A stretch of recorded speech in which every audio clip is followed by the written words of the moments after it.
I think that's more or less a class issue as well as an urban-rural issue. What you said, like children spending more time in front of TV or whatever, is probably a middle class and upper middle class worry. The poor children who need to work have hardly an access to television or have the luxury of spending time in front of TV.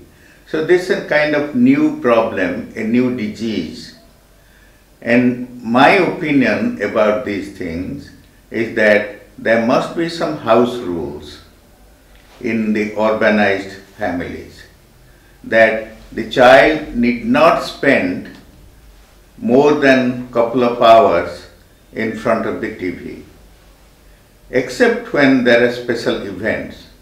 And then when the child spends time in TV, how does the mother or father monitor what the child is viewing? If the child views violence, sex, abuse, all of these things are prevalent, sorry to say, in Indian TVs, the parents should have a switch off button and distract the child's attention to something else.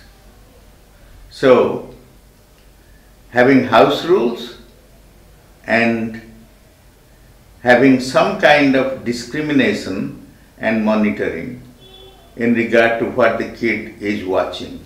Of course, when the child becomes a teenager, the typical middle class urban kid shuts himself or herself up in her own room.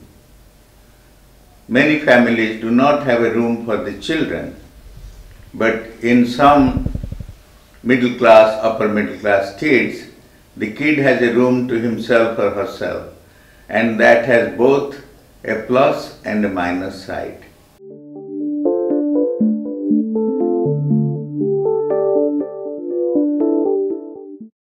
It's a real worry all over the world.